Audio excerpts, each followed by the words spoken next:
നിങ്ങൾ തനിച്ചാണോ? ഒറ്റയ്ക്കായിരിക്കാൻ ആഗ്രഹിക്കുന്നുണ്ടോ? മനുഷ്യരുടെ മുമ്പിൽ തലയുയർത്തിപ്പോലും നോക്കാൻ നിങ്ങൾക്ക് മടി തോന്നുന്നുണ്ടോ?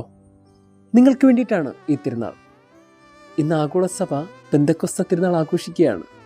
കതകടച്ച് ഈ കതകിനകത്ത് ഇനി ജീവിതം ഒതുക്കാമെന്ന് ചിന്തിച്ച ചില മനുഷ്യരുടെ ഇടയിൽ ക്രിസ്തു പ്രത്യക്ഷപ്പെട്ടു. എന്നിട്ട് പറഞ്ഞെന്താണെന്നറിയോ? നിങ്ങൾക്ക് ഞാനൊരു സഹായകനെ നൽകും. പരിശുദ്ധാത്മാവ് അവരുടെ മേൽ പറന്നിറങ്ങി വന്നു. അതാണ് ഈ തിരുനാളിൻ്റെ പ്രത്യേകത. കതകടച്ചല്ല മനുഷ്യർ ഇരിക്കേണ്ടത്, കതകിന് പുറത്താണ്. അന്നവർ കതകിന് പുറത്തിറങ്ങി ക്രിസ്തുവിനെക്കുറിച്ച് സംസാരിച്ചു തുടങ്ങി.